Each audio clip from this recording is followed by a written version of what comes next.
রাস্তা না, যেন মৃত্যু ফাঁদ। উত্তর চব্বিশ পরগনার হিঙ্গলগঞ্জে রোগী যাচ্ছে কাঠের দোলনায় চেপে। বেহাল রাস্তার দাবিতে ফেটে পড়ল সাধারণ মানুষ। জল কাদা পেরিয়ে বিক্ষোভ, দাবি আমরা মানুষ না ভোটের যন্ত্র। হিঙ্গলগঞ্জ ব্লকের গোবিন্দকাটি গ্রাম পঞ্চায়েতের 108 নম্বর বুথ। এই রাস্তাটা এখন আর রাস্তা নেই, জল কাদা আর গর্তে ভরা এক মরণ কূপ। প্রতিদিন স্কুল পড়ুয়া, বয়স্ক মানুষ থেকে গর্ভবতী মহিলা সবাইকে হাঁটু বা কোমর সমান কাদা পেরিয়ে চলতে হচ্ছে। অসুস্থ রোগীকে তুলতে হয়েছে কাঠের দোলনায়। প্রথমে পাঠানো হয়েছে যোগেশগঞ্জ স্বাস্থ্য কেন্দ্রে, তারপর স্থানান্তর কলকাতায়।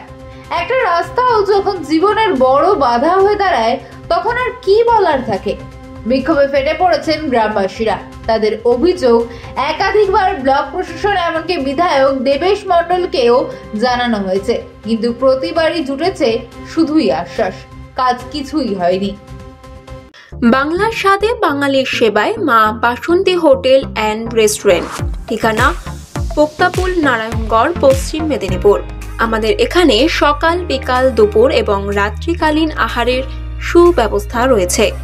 সুলভ মূল্যে আহারের একটাই ঠিকানা, মা বাসন্তী হোটেল অ্যান্ড রেস্টুরেন্ট। আমাদের এখানে সমস্ত ধরনের খাবার অর্ডার নেওয়া হয়। প্রোপ্রাইটার ঝন্টু গেড়ে। Mobile number 9732543245। আজকে একটা অসুস্থ হয়ে গেল, হার্টের রুগী, তাকে দোলনায় করে নিয়ে যেতে হলে একটা গাড়ি ঢোকে না, কোনো লাইন নেই, কোনো জায়গায় হাঁটু জল, কোনো জায়গায় মাজা জল, এই রকম আছে। আর তোমার আমাদের এমএলএ সাহেব যে সময় প্রধান ছিল, সেই সময় আমরা এই রাস্তা দিয়ে ফুলির মালা দিয়ে গলায় দিয়ে নিয়ে গিয়েছি। এখন তিনিও জানে যে আমাদের হাল কী অবস্থা, তিনিও প্রতিশ্রুতি দিয়েছে যে আমরা রাস্তা করে দেব। এখন বর্তমান এমএলএ সাহেব হয়ে গেছে। আর আমরা টিএমসি করি, সর্বপ্রথম আমরা কিন্তু টিএমসি প্রথম থেকে এখনো পর্যন্ত টিএমসি করছি, এখনো করে যাব। কি নাম আপনার? আমার নাম সিরাজুল গাজী। এটা উত্তর মালান ঘুমটি, গোবিন্দকাটি অঞ্চলের 2 নম্বর।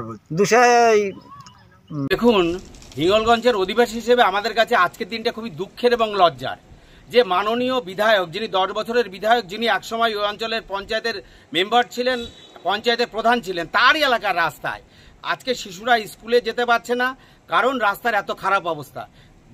এলাকার হাই স্কুলের জন্য ছাত্রছাত্রীরা যাবে, তারা ব্যাগে করে জামা কাপড় নিয়ে গিয়ে স্কুলে গিয়ে স্নান করে হাত পা ধুয়ে তারপরে স্কুলে পোশাক পরে যেতে হচ্ছে। রাস্তার 1 কিলোমিটার রাস্তার বেশি এলাকায় এরকম ভগ্নদশা। তা তৃণমূলের উন্নয়ন কোথায়? 10 বছরের এমএলএ এবং তিনি বিধায়ক, ওখানে শুধু সেটাই শুধু নয়, পঞ্চায়েতে তিনি প্রধান ছিলেন, সেই রাস্তার এই ভগ্নদশা প্রমাণ করে দিচ্ছে তৃণমূলের আজকে উন্নয়ন খাটিয়ার মাধ্যমে যাচ্ছে, ওই এলাকার রোগীদেরকে খাটিয়ায় নিয়ে যেতে হচ্ছে। হিঙ্গলগঞ্জের অবস্থা, বাস্তব চিত্র এটা। তাই পশ্চিমবঙ্গের মানুষের কাছে আমরা জানাতে চাই, এটাই উন্নয়নের মাধ্যমের কথা বলছে। আপনারা আগে ওদের তৈরি করে রেখেছেন, তাই ওরা বিক্ষোভ দেখেছে। আর যে রাস্তার বিক্ষোভ দেখাচ্ছে বলছেন, ও রাস্তার কাজ হচ্ছে।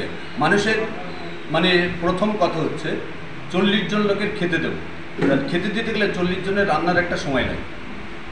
এই সরকার, বামফ্রন্ট সরকার যা করে রেখেছে, তারপরে রাস্তাগুলো উন্নতি করাতে গেলে যে সময় পিরিয়ড দরকার, প্রত্যেক দিন আমরা একটা করে রাস্তা করছি, প্রত্যেক দিন রাস্তা তৈরি হচ্ছে, প্রত্যেক দিন।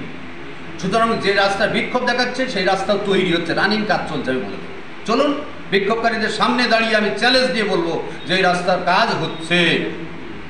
সমস্ত গোবিন্দকাটির এমন জায়গায় নেই রাস্তা হাঁটার মতো জায়গা নেই, এইসবগুলো আপনাদের তৈরি করা। সাংবাদিকরা কাজ নেই, এদের এই কাজ মানুষকে খেপিয়ে দিয়ে, লেলিয়ে দিয়ে এসব করছে। ও আমরা রাস্তার কাজ যা হয়েছে, আপনাদের চোখ দিয়ে যদি দেখেন, আমি বলবো এই দেশে নরেন্দ্র মোদী আর সাংবাদিকরা যেভাবে লেগেছে, দেশটাকে ক্ষয় করে দেবে। কথা না, দরকার কাজ। সেই কাজটাই আজ চোখে পড়ছে না। হিঙ্গলগঞ্জের গোবিন্দকাটিতে রাস্তা না, জীবন আজ থমকে দাঁড়িয়ে কাঠের দোলনার ভরসায়। এটাই কি